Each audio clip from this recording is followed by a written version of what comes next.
So we will continue, and I will go, we will go to the, we will appreciate the things written in the chat room. And then after that, I will continue my presentation. Towards the end, we will talk of the, we will have our sharing. Uh, okay.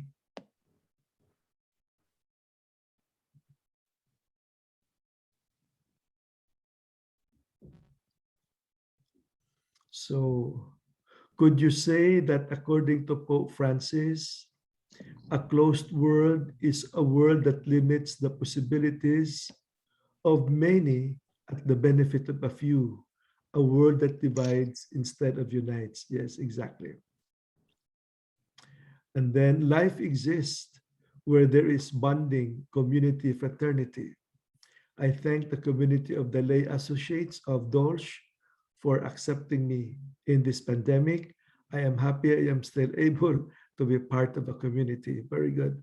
Usually, papal and other church documents tend to introduce big words or complicated terms, and the only I can make sense of it is to try to connect it with my own experience. So the title Fratelli Tutti, immediately what comes to my mind is how I operate with my own family and my only community at the moment, which is the lay associate of the Dolch here in the Philippines. I love Father Ben's comment that radical individualism is a virus. Obviously, this is a metaphor that we can all relate to in a pandemic, of course. And we have all seen how individualism can weaken societies because it doesn't allow us to move beyond ourselves and therefore stops us from being open and inclusive. An example of this individualism of nations that is concerning at the moment is the inequitable distribution of COVID-19 vaccines around the world.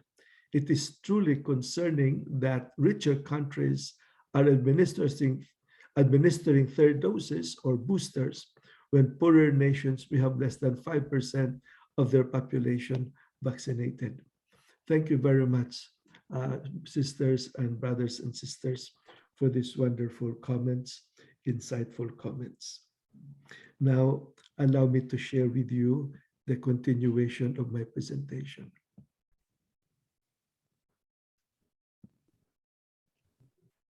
Can you see it? Yes. Oh, very good. Okay. Yeah, we can see. Okay.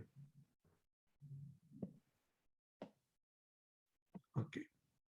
Now, Pope Francis, after describing relationships, social relationships, economic relationships, now and the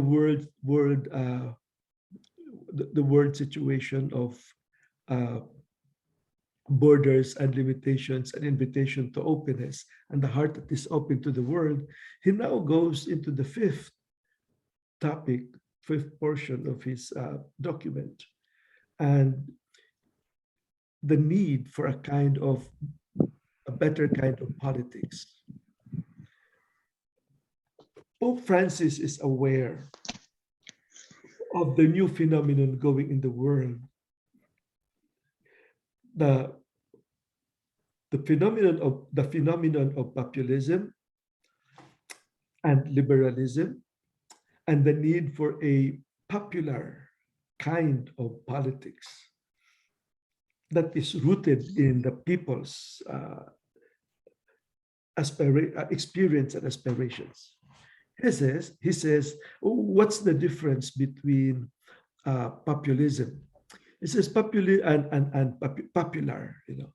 He says populism feeds on the shattered dreams of the people and with deceit claims their loyalty by force, by intimidation, and by giving them the things that they need without looking at the future.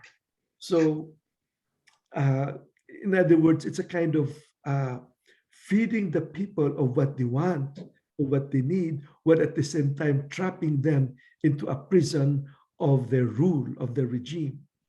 Lack of concern for the vulnerable can hide behind a populism that exploits them demagogically for its own purposes.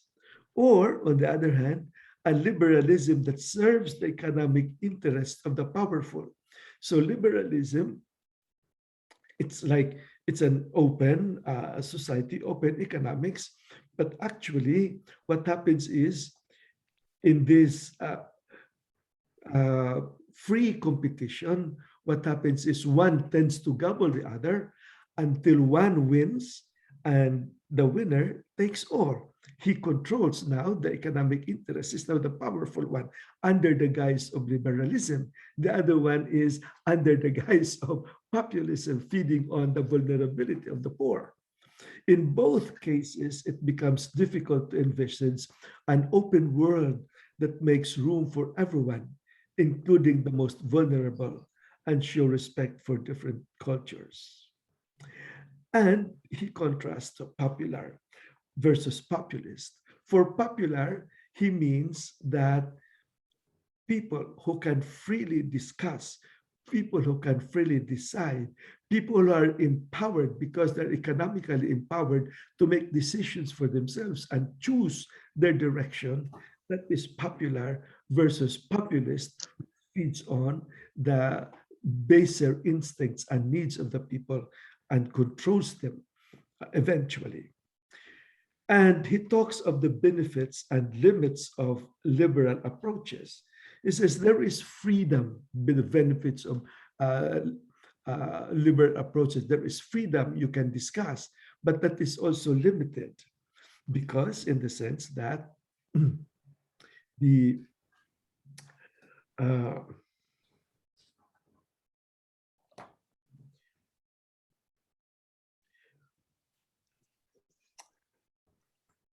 the marketplace, because you cannot allow, we cannot allow the marketplace to decide life or the future of life. For example, they say, oh, in the liberal economy, you let the market decide, the law of the market, decides. Yeah, but the law of the market is also manipulable and can be manipulated by certain interests, by selfish interests. Therefore, the liberal the liberal approaches has its benefits and has its limits, especially the limits that are not beneficial to the poor.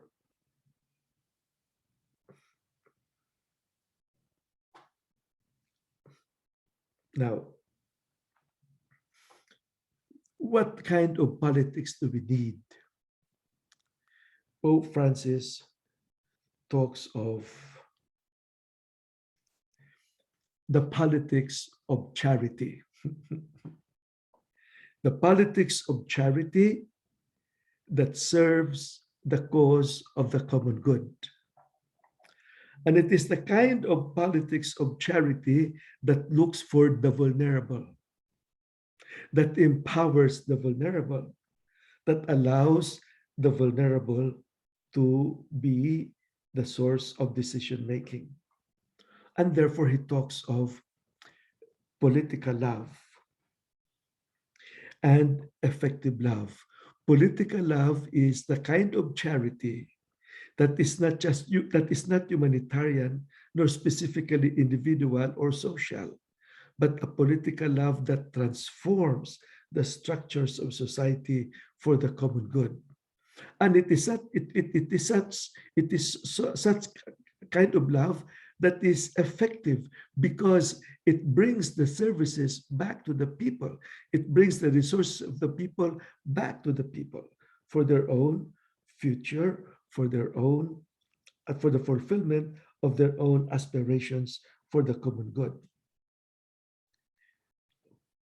Recognizing that all people are our brothers and sisters and seeking forms of social friendship that includes everyone is not merely utopian. It demands a decisive commitment to devising effective means to this end. Any effort along these lines become a noble exercise of charity.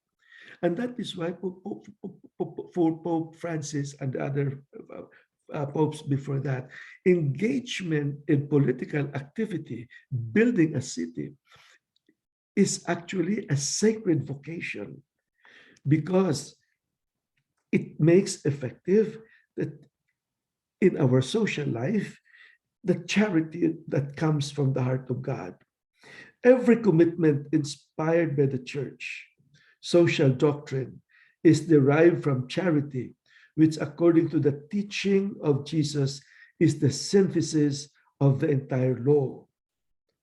This political charity is born of a social awareness that transcends every individualistic mindset. And for effective love, he says, social love makes it possible to advance towards a civilization of love to which all of us can feel called. Charity, with its impulse to universality, is capable of building a new world. No mere sentiment, it is the best means of discovering effective paths of development for everyone. Social love is a force capable of inspiring the new ways of approaching the problem of today's world, of profoundly renewing structures, social organizations, and legal systems from within. Which leads us to the exercise of political love. And Pope Francis talks of sacrifices born of love. And a person engaged in political love, a person engaged in social love and effective love, enters into these sacrifices. This charity, which is the spiritual heart of politics, is always a preferential love shown to those in greatest need. That's why, because it is committed to serve those in greatest need, it takes a lot of sacrifice and self-denial. It does not aggrandize itself. It pours out itself for others. And it is a love that integrates and unites rather than divides. The kind of politics that we experience now is a politics of selfish interests and division. Political love, a better kind of politics, political love that sacrifices, that makes our sacrifices born out of love, is a love that embraces people. It summons the vulnerable, the victims together, and calls on the resources of those who have to gather them together for the acts of justice, and unites them together in order to do the acts of justice, which is an expression of this charity. And therefore, it unites us in love. It unites us in our humanity, which is actually the salvation, the liberation of all. And, the ordinary politics, the politics as we experience now, is a politics that looks for results. What are the projects that are made? What are the bridges that have been built? The housing projects, etc. But the politics, the kind of politics of charity, political love, does not count the results in terms of buildings, because for all you know, how much corruption is spent there.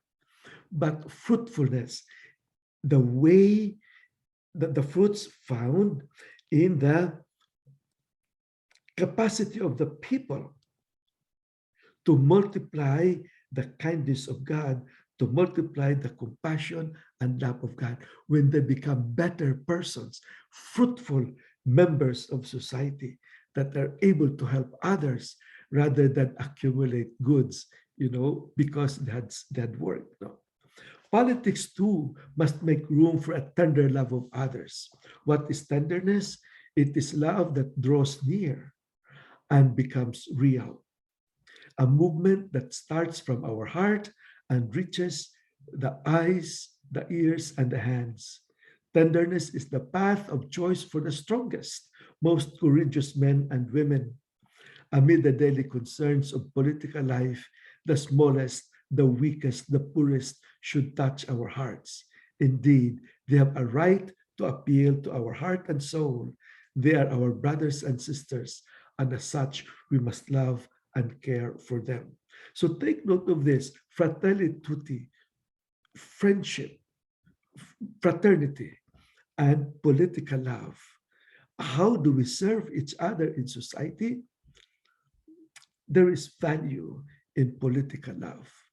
And in the sixth chapter of Fratelli Tutti, he Pope Francis says, so how do we do it now?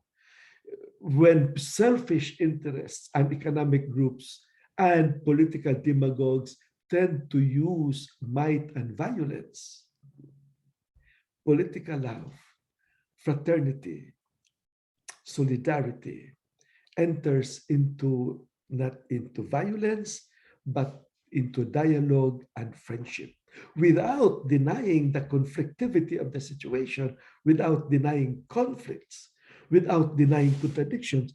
We must face them because by facing them, then we see what is truly good for all.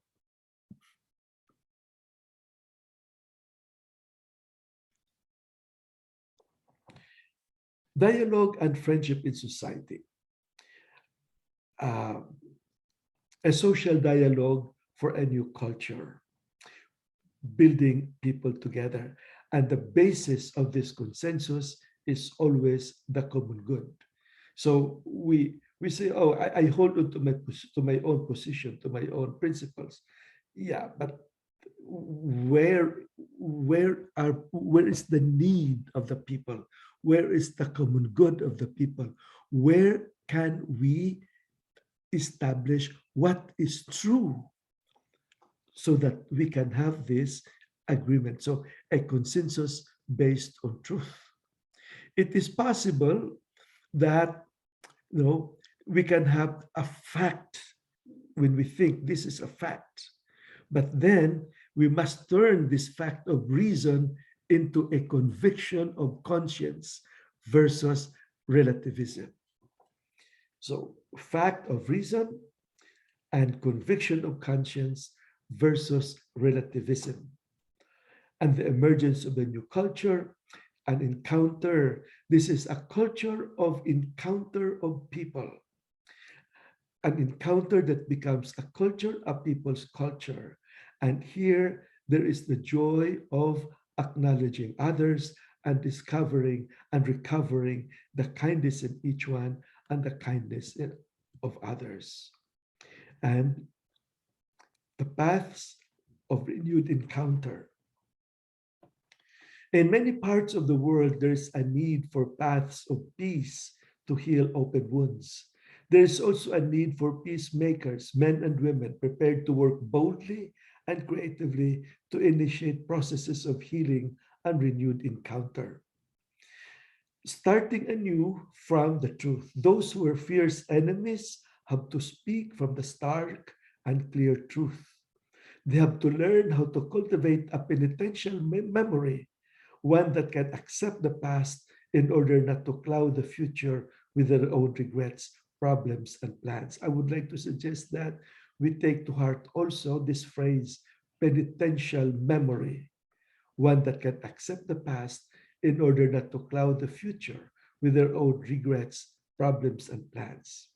And in this is actually a way of truth telling. A way of truth telling, an encounter between the victim and the victimizer, and the articulation of the truth of the victimizing and the truth of being victimized in order to find healing and reconciliation and a new way of being together, a new way, a new culture, a new culture, a new way of living together. And then he talks too of the peace processes, no peace agreements. He says, peace agreements on paper will not be enough. We will have to go further by respecting the demands of truth regarding the origins of this recurring crisis, meaning to say, go to the root of the problem. The people have the right to know what happened. Why did we lose our land? Why was he killed? Why was he imprisoned? Why was he exiled? Truth, in fact, is an inseparable companion of justice and mercy. All three together are essential to building peace. Each, moreover, prevents the other from being altered. Truth should not lead to revenge, but rather to reconciliation and forgiveness. And then the art and architecture of peace. We begin with the least, the poorest of the poor. That is our starting point, the periphery. And then the appreciation of the value and meaning of forgiveness and the inevitability of conflict. And there are legitimate conflicts and the need for forgiveness. And this is the best way to move on rather than through the resolution by violence. What is also important in this path of renewed encounter is the power of memory. We forgive, but we may not forget because we don't need to, we must not cover up that which, even the bitter things that has happened. And the solution of war and death penalty in the document, Fratelli Tutti, it does not consider this as a solution and as a way to peace. In war, especially at this time, there is no way of justifying war now because of the weapons of mass destruction. And of course, the death penalty cannot also be justified in the document. And he calls on the religions at the service of fraternity in the world. The different religions, based on the respect for each human person as a creature, called to be a child of God, contribute significantly to building fraternity and defending justice in society. Dialogue between the followers of different religions does not take place simply for the sake of diplomacy, consideration, or tolerance. In the words of the bishops of India, the goal of dialogue is to establish friendship, peace, and harmony, and to share spiritual and moral values and experiences in a spirit of truth and love. I think this is a very profound ministry in terms of the ministry of ecumenism and interfaith dialogue for the sake of the common good. The ultimate foundation is our Christian identity. God does not see with his eyes. God does not see with his eyes. God sees with his heart. God's love is the same for everyone, regardless of religion. Even if they're atheists, his love is the same. When the last day comes and there is sufficient light to see things as they really are, we're going to find ourselves quite surprised. We quarrel over so many things, and God is just smiling. Why do you do that? You know, when actually you can be together, when you can actually support each other with your heart, with your love that can see most profoundly the reality of human existence and of creation. Therefore, he makes an appeal. With the Grand Imam Ahmad al-Tayyib, we resolutely declared that religions must never incite war. Hateful attitudes must never incite hateful attitudes, hostility, and extremism, nor must they incite violence or the shedding of blood. These tragic realities are the consequences of deviation from religious teachings.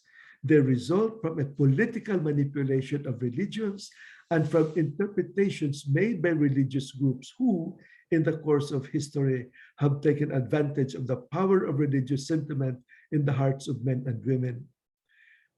Think of the Crusades. Think of religious wars. God the Almighty has no need to be defended by anyone and does not want his name to be used to terrorize people. That's terrific.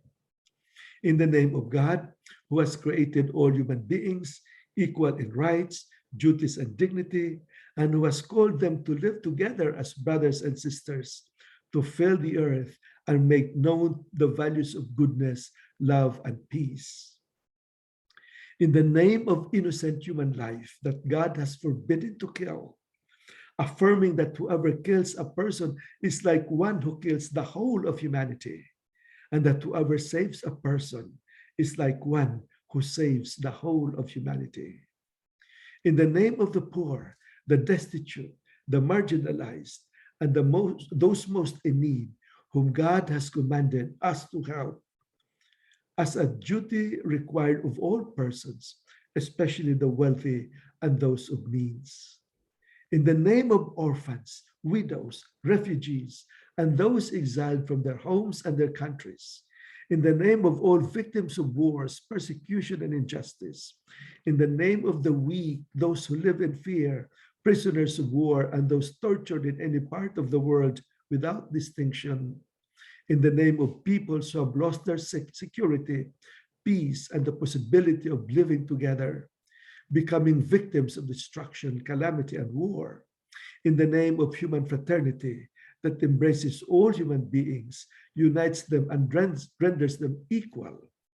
In the name of this fraternity torn apart by policies of extremism and division, by systems of unrestrained profits, or by hateful ideological tendencies that manipulate the actions and the future of men and women, in the name of freedom that God has given to all human beings, creating them free and setting them apart by this gift, in the name of justice and mercy, the foundations of prosperity and the cornerstone of faith, in the name of all persons of goodwill present in every part of the world, in the name of God and of everything stated thus far, we declare the adoption of a culture of dialogue as the path, mutual cooperation as the code of conduct, reciprocal understanding as the method and standard.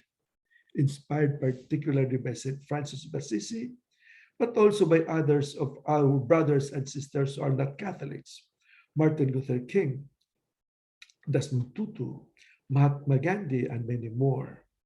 Blessed Charles de Foucauld directed his ideal of total surrender to God towards an identification with the poor, abandoned in the depths of the African desert.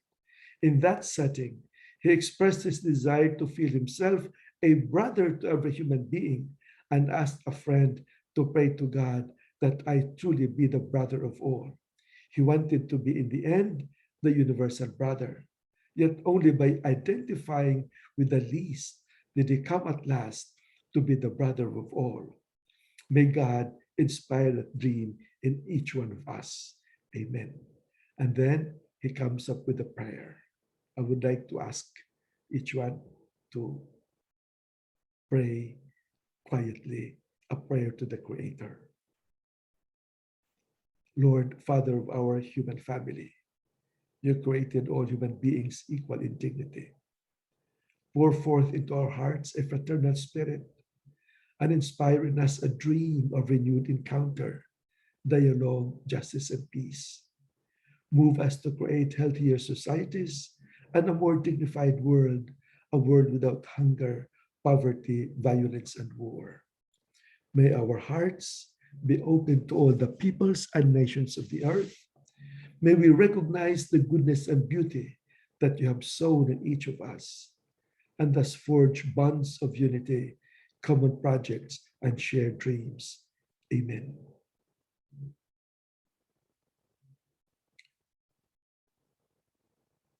I would like now to go to very quickly to Fratelli Tutti and the spirituality of the heart.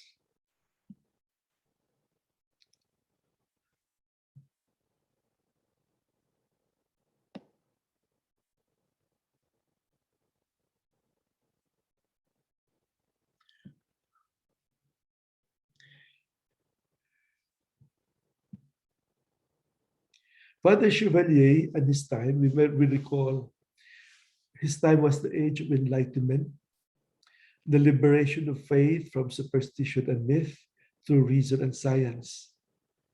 And then you have Protestantism, privatized religion. This was also the period of capitalism, the rise of industry, the discovery of class struggle, and the slavery of the working class, of children, women, and the elderly, and individualism. And of course, the French Revolution and the discovery of the rights of man and woman, liberalism, liberty, fraternity, equality, and then the rise of anti-clericalism and in the Republic. Pope Jules Chevalier was conservative and pro-monarchy. He accepted Pope Pius IX's syllabus of error. He considered liberalism as an evil of his time. In France, rural people were pro-monarchy, and Father Jules Chevalier lived, in Richelieu, and if you remember, Cardinal Richelieu, the owner of the estate probably, that was given to him by the king. And rural people perceived the horrors of industrialization. This time, Pope Leo XIII penned the social teachings that was the product of the right, which is now considered leftist, social teachings as leftist, when actually before it was the product of the rightist, of the right. And in the time of Father Chevalier, the phenomena of religious indifference, losing the touch of the gospel in one's life. I would like to suggest that we take this into consideration. The rights of man versus the religious vows as inhuman and contrary to human rights. That was a debate in his time. Father Jules Chevalier accepted persecution as the will of God. He preferred to stay in France and Sudan, where he could not do more. He experienced persecution from the state. He was conservative and pro-monarchy, but his cause, without his being aware of it, was the cause of the French Revolution, of the Republic, the poor, the plebs, the women, the children, creation. So consider this background of Father Chevalier's life and look into the the dark clouds in a closed world of Pope Francis and this the invitation towards openness to the world, an open world and open heart to the world. Now, look at this, Father Chevalier. The modern evils of his time as egoism, indifferentism, and relativism. Exactly what Pope Francis has been saying in Fratelli Tutti. And Father George Chevalier, contemplating on the Sacred Heart of Jesus, he saw the Sacred Heart of Jesus as the remedy to the evils of his time. And the language of Fratelli Tutti, talking of love and compassion and forgiveness and reconciliation and justice and peace. From the wounded side of Jesus flowed blood and water, spirit and life, justice and peace. And Father George Chevalier says, our Lord Jesus Christ has opened his heart to the world. That's Pope Francis must have been reading Father Chevalier in order to bring an effective remedy to modern societies that are rushing into an abyss. And then the sentiments of the heart of Jesus for a new world. The love of the heart of Jesus is essentially merciful. His role on earth was not to condemn, but to forgive, not to shun those who suffer, but to comfort them. The love of the heart of Jesus is the exact opposite to the spirit of the evils of our times. To the spirit of division, He opposes his immense love, his ardent desire for unity. I would just like to give emphasis to this description of Jules Chevalier. To the spirit of division, he opposes his immense love and immense and ardent desire, ardent and immense, not a love that is commensurate to the division. Otherwise, there will be an equilibrium, there will be no change. It must be immense love, greater than the division. It must be an ardent desire for unity, greater than the division, so that there will be that the division can be transcended, can be changed. And anyone who is involved with the love of the heart of Jesus has to carry the sign of contradiction, the sacrifices in political love, the sacrifice of political love. The poor and the privileged friends of the heart of Jesus can we remain insensitive to their spiritual and material poverty. We should see in them the living image of Jesus Christ. Indeed, the love of the heart of Jesus is an effective remedy to the modern evils of our time. We have seen that. The love of his heart inspired Jesus to heal the many sick people. And then the quotation from the Good Samaritan, our love for others should be tender-hearted and compassionate. Like the Good Samaritan, then let us draw near to the wounded and do not be indifferent and escape. Okay, that the tenderness of his heart to the little ones. And egoism. And I will oppose egoism by his immense charity, indifference by his infinite love. So I would just like to give emphasis to those adjectives. Okay. Our age is age of egoism. And the poor, this is powerful. Jesus himself became poor and was always surrounded by poor people. Priests represent the powerful Jesus. The poor represent the suffering Jesus. Can you imagine? The priest represent this, the priest representing the powerful Jesus. The poor represent the suffering Jesus. Not only the priest, but also the poor could be called an altar Christus, another Christ. And more than that, they are brothers and sisters of mine. They are rather brothers and sisters of Jesus. And with regard to creation, already in matter, there is a sort of knowledge, a beginning of love. In the atmosphere and in the water, these thousands of varieties of animals know one another, love one another, a first draft, a first outline, perfect in itself, wonderful, entrancing, but only a distant sketch, a long way, unfortunately, from its model. The heart of God descends in haste to his creation with the weight of an infinite love. And the heart of creation rises towards God, drawn by an attraction that dominates all others in it.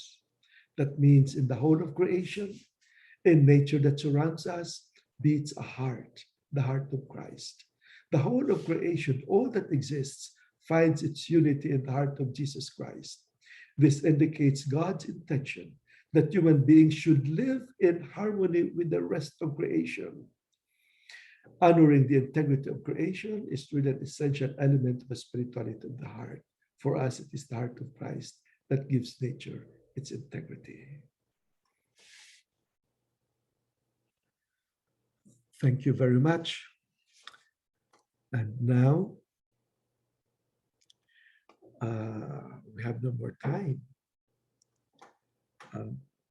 Maybe we can open ourselves to, instead of discussion, rooms, breakout rooms, which I had prepared earlier. Let us see what you have written in your in the chat box.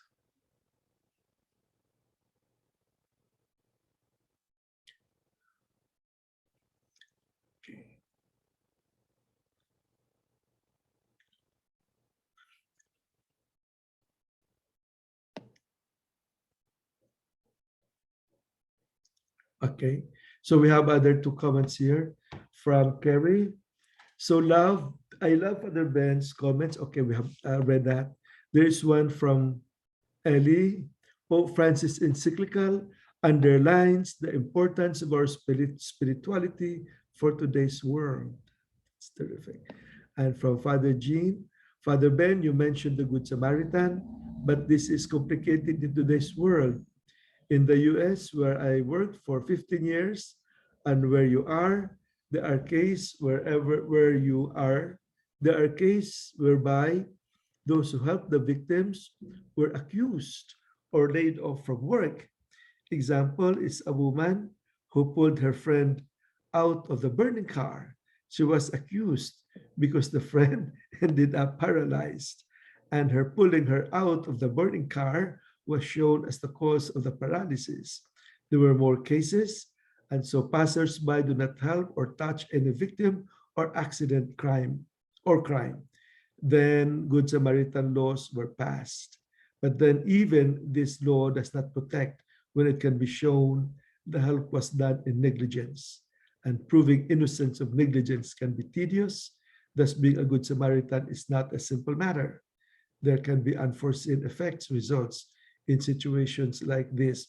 Being a Good Samaritan is not for the faint-hearted. Thank you, Jean, for the comment. Very good. Okay. Can I invite you to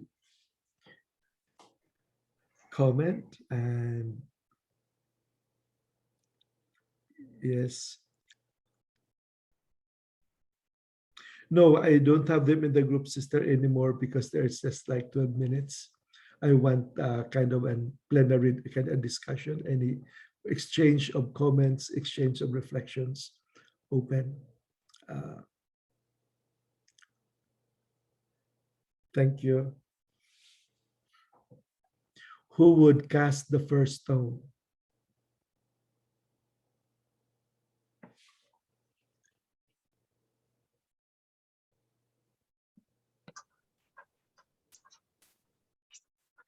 Gusto mo mag-raise the hand, Father Ben? Okay, Chacho.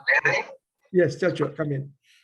In the parable of the Good Samaritan, I think there are institutional aspects also.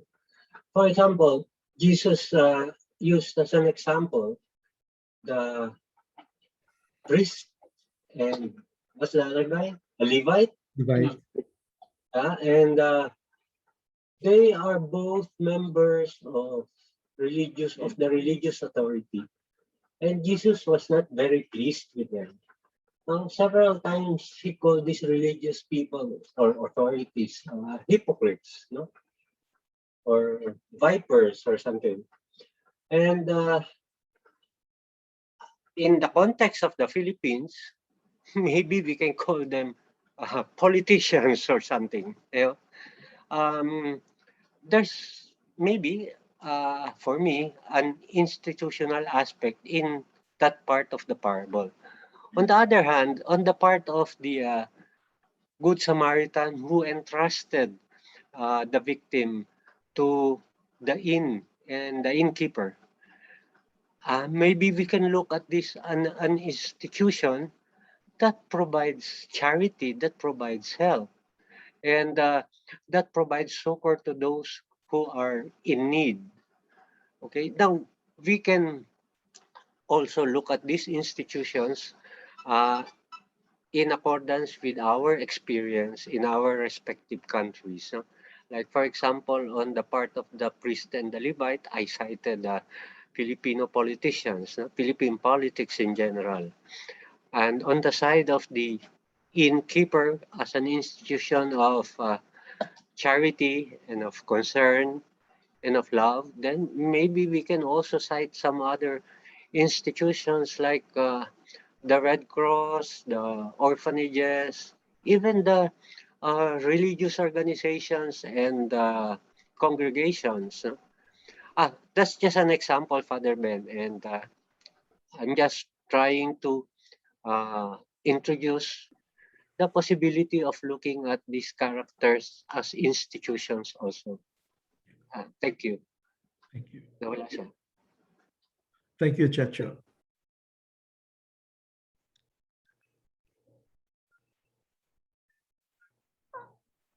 Any other comments, reflections? Yes, I have still a question, Father Ben. Okay, Jess, Jean. Okay, so you ended up with a prayer, and before that, in the name of, wrote the encyclical, wrote the Fratelli Tutti. But and ultimately, the Pope can only suggest dialogue. I heard the word dialogue, yeah.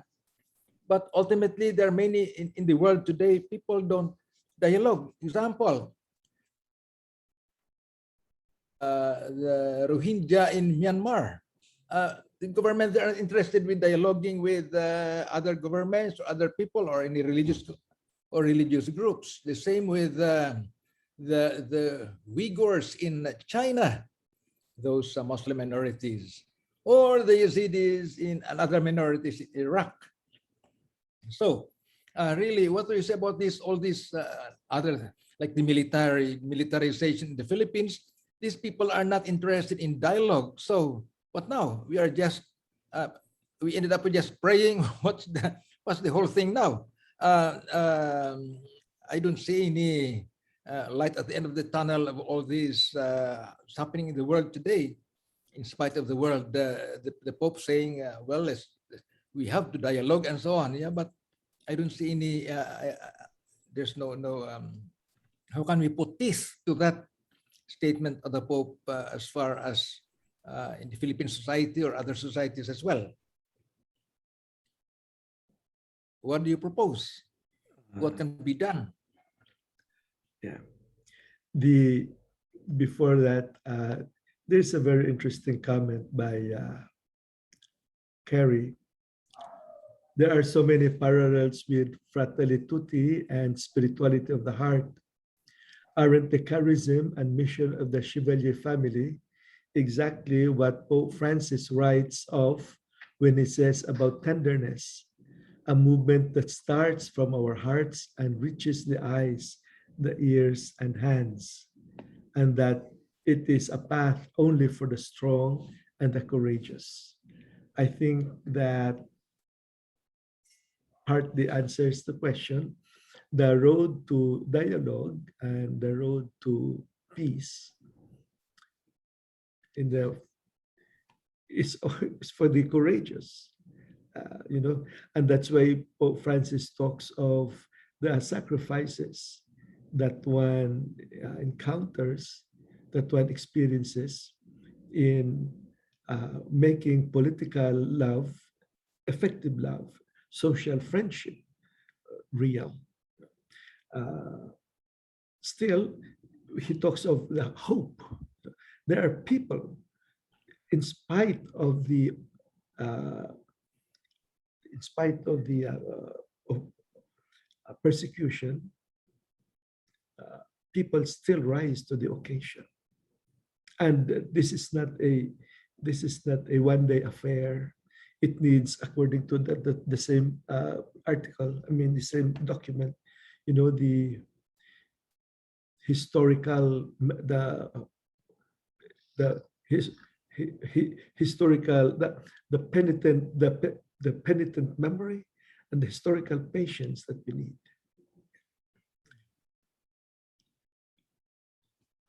Thank you. Thank you.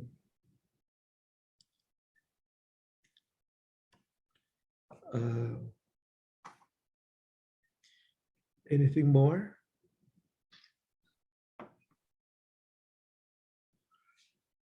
Thank you, Jean.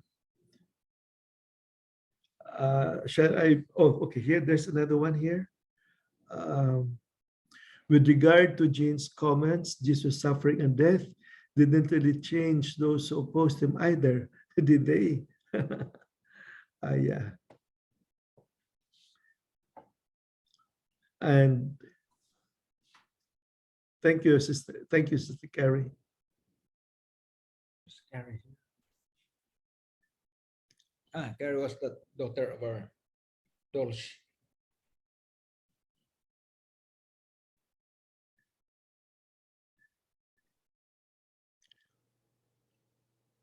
Okay. If there is no other comment, I would hand you over to Sister Sophie. Yes, Ben. Thank you. A big thank you to Ben for enlightening us with these new insights and new thoughts and sharing your wisdom with us. Our call to go beyond the borders and these encyclical challenges to come out of our comfort zone and to make the stranger on the road, though it is difficult, as we have heard the feedback and sharing and from the chat box, and establish a bonding, a communion, fraternity, and a relationship. Above all, our spirituality invites us to see with the heart rather than with our eyes. Thank you for the Ben and for all our friends sharing the feedback and all the contributions. Thank you, one and all. Have a blessed day, blessed night, or blessed evening. Thank you. Shall we have a picture taken? Yes. Okay, those who are, please come out and we'll have the picture taken. Smile. Ready? Langor Community, Al Cabarles, Ambon, Marigondon, Ad Comunitas, Opo. Ready? Smile. One more. Ayat. Terrific. Thank you very much. Thank you. Thank you very much. Thank you. And thank you. Thank you, Bogi. Thank you.